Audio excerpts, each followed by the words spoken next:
Noodles 1 packet দিছে 4টা আর দেখিতে আসসালামু আলাইকুম, কেমন আছেন?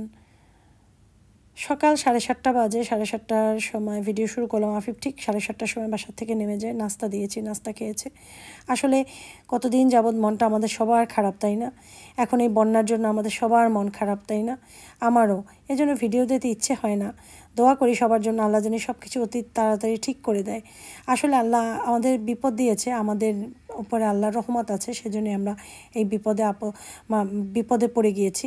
ইনশাল্লাহ আল্লাহ যখন বিপদ দেয়, আল্লাহ তখন বিপদকে আবার টলারেট করার ধৈর্য শক্তিও মানুষের ভিতরে দিয়ে দেয়। তো এই জন্যই আমরা পৃথিবীতে বেঁচে থাকি। বিপদ আসলেও দেখি আমরা অনেকেই ধৈর্যহারা হয়ে যায়। ধৈর্যহারা হবেন না। আল্লাহ যা করে হয়তো মানুষের মঙ্গলের জন্যই করে, আমরা সেটা বুঝি না। যাই হোক, আমার ছেলে চলে গিয়েছে। তো ফেনীর মানুষরা খুবই কষ্টে আছেন, নোয়াখালীর মানুষরা। সবার জন্য অনেক অনেক দোয়া রইল, আল্লাহ তাদের সব কিছু ঠিক করে দিন। কুমিল্লার মানুষরা সবার জন্য দোয়া রইল, যে সব জায়গায় প্লাবিত হয়েছে সবার জন্য অনেক অনেক দোয়া রইল।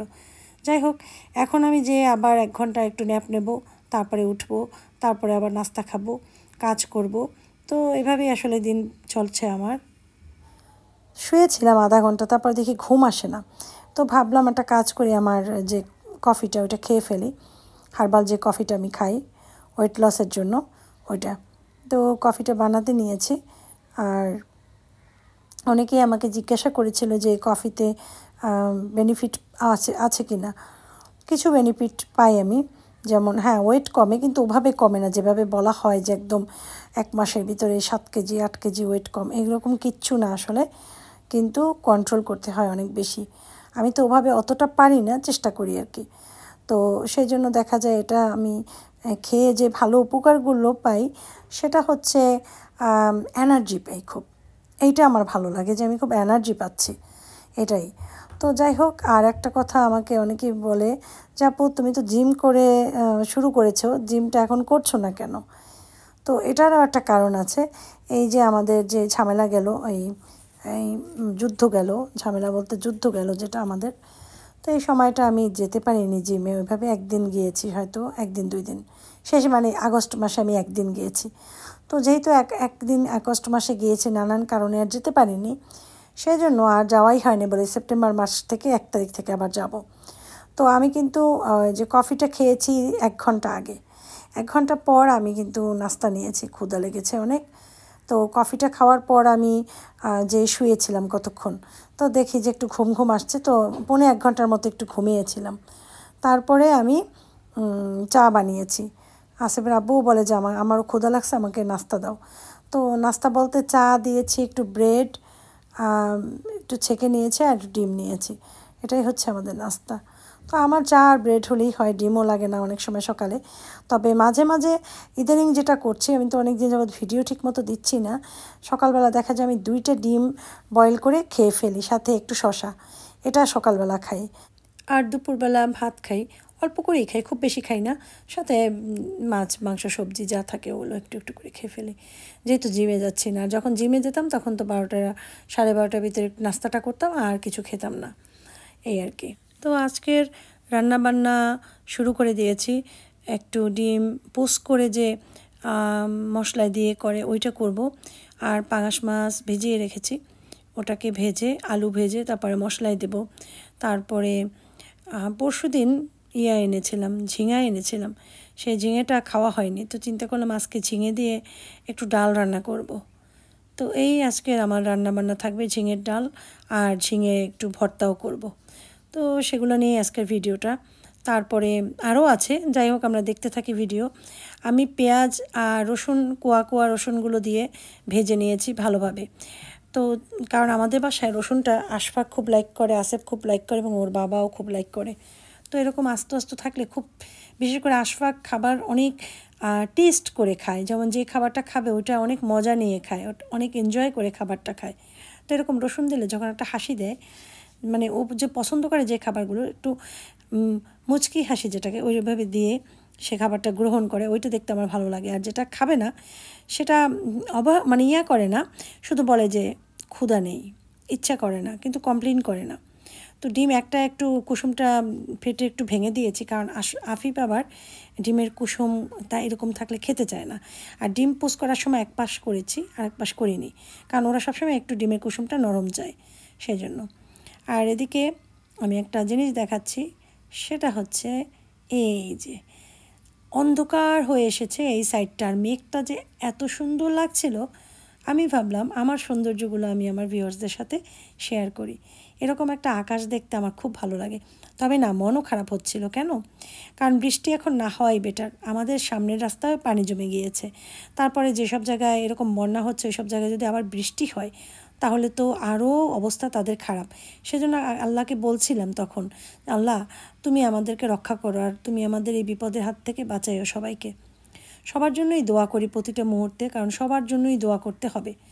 আমাদের যে এই যে গাছটা, পাতাবাহার গাছ বলে এটাকে, এটার একটা পাতাও ছিল না, এখন আবার কি সুন্দর পাতা হয়েছে। তো আসলে আল্লাহ চাইলে সব কিছুই পারে, সব কিছুর মালিক একমাত্র আল্লাহ, এবং আল্লাহ যা করেন মানুষের মঙ্গলের জন্যই করেন। এই বন্যাটা যে আল্লাহ দিয়েছে এর ভিতরেও ভালো কিছু আছে। আমাদের দেশে যে যুদ্ধটা হয়েছে সেটার ভিতরে ভালো কিছু ছিল, অবশ্যই অনেক বেশি ভালো ছিল, নয়তো আমাদের দেশ এতদিনে শেষ হয়ে যেত আরও কিছুদিন এভাবে চললে। ঠিক আছে, যেভাবেই হোক আল্লাহ সেই স্টুডেন্টদের মাধ্যমেই হোক আমাদের কিন্তু একটা ভালো কিছু আমাদের জীবনে হয়েছে, এবং আল্লাহর সাহায্যেই এটা হয়েছে। তো আমি পাঙাশ মাছ ভাজার জন্য মশলা দিয়ে দিয়েছি, আদা রসুন পেঁয়াজ একসাথে ম্যাশ করে নিয়েছিলাম। আর পাঙাশ মাছে আমি 3টে মশলাই সবসময় একসাথে ম্যাশ করে দিই, আদা রসুন আর পেঁয়াজ, তারপরে হলুদ মরিচ ধনিয়া জিরা আন্দাজ মতো। তো মশলাটাকে খুব ভালো করে কষাতে হবে, যত মশলা কষানো হবে তরকারির টেস্ট তত বেড়ে যাবে। আর ভেজে রান্না করছি এই কারণে, ওরা তো না ভাজলে মাছ খাবে না। আর মাছের সাথে বড় একটা মাথা ছিল, মাথাটা অনেকগুলো পিস ছিল, কাটা মানে কেটে দিয়েছিল অনেক সুন্দর করে, মাছের মাথাটা অনেক বড় ছিল তো টুকরা টুকরা করে কেটে দিয়েছে। তো ওটা ভেজে নিচ্ছি, কারণ আমি আবার আশাপের আব্বু আমি আবার মাছের মাথা এগুলো খেতে পছন্দ করি। তো যাই হোক, বেশি করে পাঙাশ মাছটা দেশি তো একদম নদীর মাছ, এই মাছ খেতে অনেক মজা। এখন আমি একটা জিনিস দেখাচ্ছি, আমি এই পাশটা পরিষ্কার অলরেডি করে ফেলেছিলাম গত পরশু। এই পাশটা দেখো কি অবস্থা, এই পাশে কাজ করি না, এরকমই থাকে, আমি ওই পাশটা করে আবার রেখে দিই। তো হয় কি, একার হাতে কাজ করা না অনেক ডিফিকাল্ট, হাত নষ্ট হয়ে যায়, সেজন্য মাঝে মাঝে দু একটা কাজ করি না, আবার সুজনের মাকে দিয়ে যে করাবো অনেক সময় খেয়াল থাকে না। তো দেখো আমি যেটা করছি, বেকিং সোডা দিয়েছি 2 চা চামচ পরিমাণ, আর দিয়েছি লিকুইড, হ্যাঁ ওই সোপ লিকুইড যেটা আমরা ডিশওয়াশার যেটা, সেটা দিয়ে গুনার যে তার ওটা দিয়ে যদি তুমি এভাবে একটু ডোলে ডোলে পরিষ্কার করো, 2 সেকেন্ডও লাগবে না, এত সুন্দর পরিষ্কার হয়। বেকিং পাউডারের জন্য হাতের ক্ষতি করে না বেকিং পাউডার কিন্তু কোনো, সেজন্য ভয় পাওয়ার কোনো কারণ নেই। চাইলে গ্লাভস পরে করা যায়, কিন্তু গ্লাভস পরে কাজ করাটা আমার কাছে কেন জানি কমফোর্ট মনে হয় না, আমার মনে হয় আমি কাজ করে আনন্দ পাই না। তো যাই হোক, এভাবে করে ভালো মতো আমি এটাকে ঘষেছি। আর এই যে আমি খুব হাত মানে কি বলে এটাকে, খুব শক্ত করে যে কাজগুলো করি, যার জন্য আমার হাতের কিন্তু রগগুলো জেগে গিয়েছে, যদিও আমার ছোট সময় থেকেই হাতের রগগুলো উপরের দিকে, তারপর অতিরিক্ত কাজ করার কারণে কিছুটা বেশি হয়েছে। ঠিক আছে, তো যাই হোক, চপিং বোর্ড আমরা এভাবে করে কিন্তু ক্লিন করতে পারি, এটা সহজ পদ্ধতি এবং দেখতেও ভালো লাগবে। আর এখন যেটুকু বাকি দেখা যাচ্ছে যেন খালি চোখে কিন্তু এটুকু দেখা যায় না, অথচ এটা কিন্তু ক্যামেরায় দেখা যায়। হতে পারে চোখের সমস্যা, যার জন্য পুরোটা হয়তো দেখি না, কিন্তু আমার মনে হয় না, কারণ আমি ক্যামেরায় তো দেখতে পাচ্ছি, তাই না? কিন্তু খালি চোখে ওটা দেখা যাচ্ছিল না, আরও ফর্সা দেখা যাচ্ছিল। যাই হোক, এরপর আমি ঝিঙেগুলোকে ডালের ভিতরে যেভাবে দিয়ে রান্না করব সেভাবে কুটে নিচ্ছি। তো প্রথমে ডালটা বসিয়ে দিলাম লবণ আর হলুদ দিয়ে, প্রেশারে 2টা সিটি দিয়ে খুলে তারপরে আমি দিয়ে দিলাম ঝিঙের সাথে আমি এখানে অ্যাড করব হচ্ছে জলপাই। আর এদিকে একটু ঝিঙে ভেজে নিচ্ছি, ওটা ভর্তা করব, 2টা জলপাই দিয়ে দিলাম। জলপাইয়ের ডাল খেতে এমনিতেই অনেক মজা লাগে।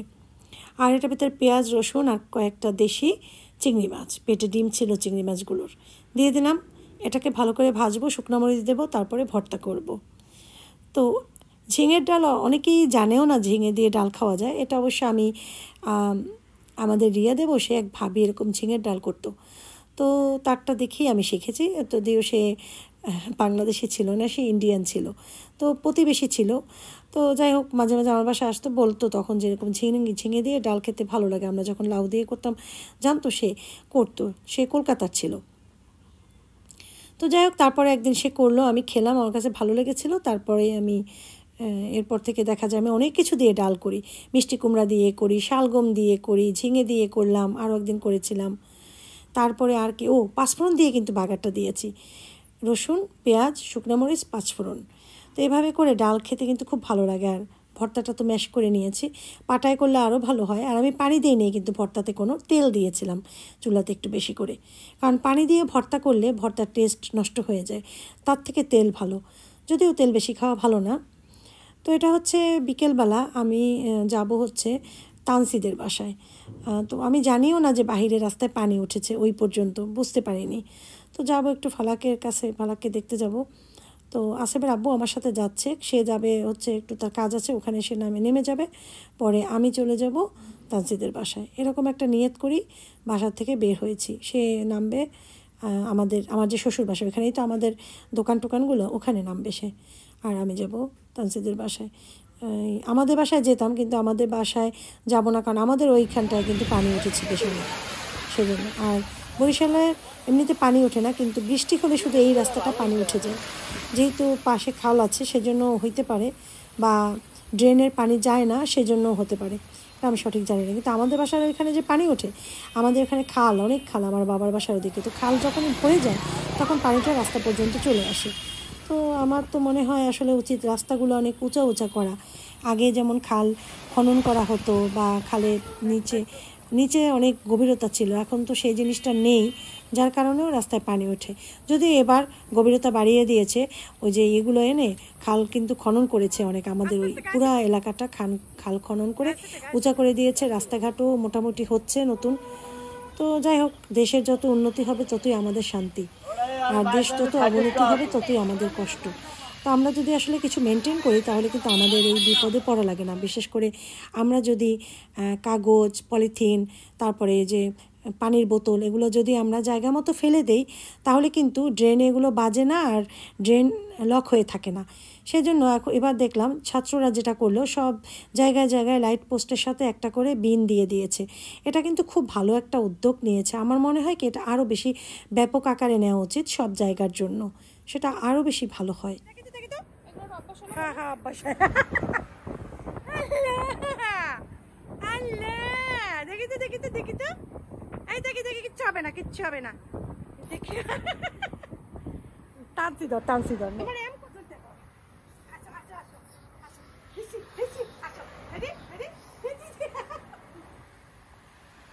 আমার সোনা পাখি। দেখি তো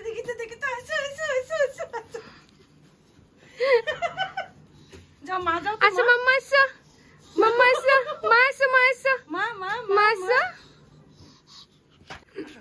আসো, রেডি? মাম্মা।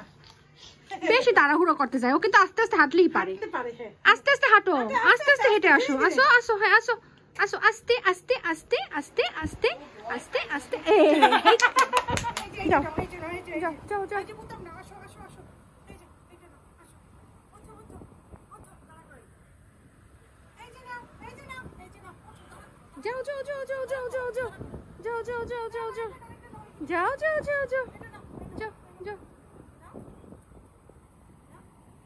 আর ওই হাঁটবে যে, আর ভয়টা এখন পর্যন্ত কাটে নাই, বুঝছো?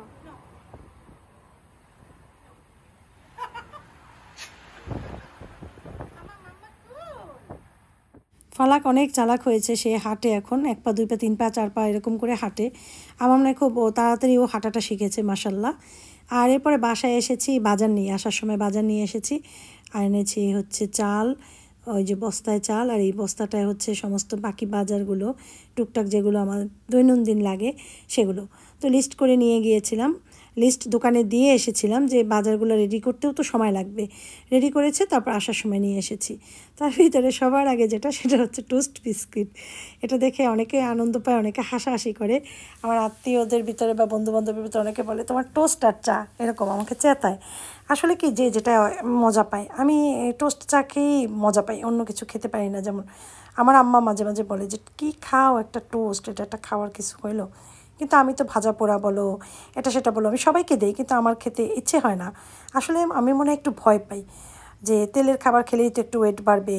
তো এই জন্যই মনে হয় আস্তে আস্তে না আমার রুচিটা চেঞ্জ হয়েছে। যাই হোক, এখানে দারচিনি এলাচি, কিন্তু দারচিনি আমার বাসায় অনেক ছিল, আনার দরকার ছিল না, ওটা ভুলে দিয়েছে। যাই হোক, আদা এনেছি, আধা কেজির মতো আছে, তার জন্য আধা কেজি এনেছি। তারপরে ডাল এনেছি, মুগ ডাল। হ্যাঁ, তারপরে মুগ ডাল অল্পই এনেছি, কারণ মুগ ডাল এখনও 2 কেজির মতো আছে বাসায়। তারপরে এনে রেখেছি। ডালটা খুবই দরকার। মানুষ যখন, আমি মনে করি সবাইকে এটা বলে দেওয়া উচিত, যখনই বাজার করাবেন ডাল, চাল, তেল, এই 3টা খুব বেশি করেই কিনে রাখবেন। অনেক সময় কিন্তু মানুষের বিপদ আপদ অনেক কিছু হতে পারে, যেমন পানি, হঠাৎ করে বন্যা হলো, পানি আসলো, কিছু একটা হলো, হ্যাঁ, হঠাৎ করে কারফিউ হলো, হরতাল হলো, তখন দেখা যায় বাইরে না যেতে পারলে অন্তত ডাল চাল সিদ্ধ করেও মানুষ কিন্তু বেঁচে থাকতে পারে। সেই জন্য তো যাই হোক, আমি তো আগে চাল অল্প অল্প কিনতাম, এখন আমি চাল অল্প কিনি না, বস্তাই কিনি। কারণ আমার মাও তো খুব মাইন্ড করে যে বল তুমি অল্প অল্প কিনো, আমি বসি এই জন্য কিনি যে রাখার জায়গা লাগে।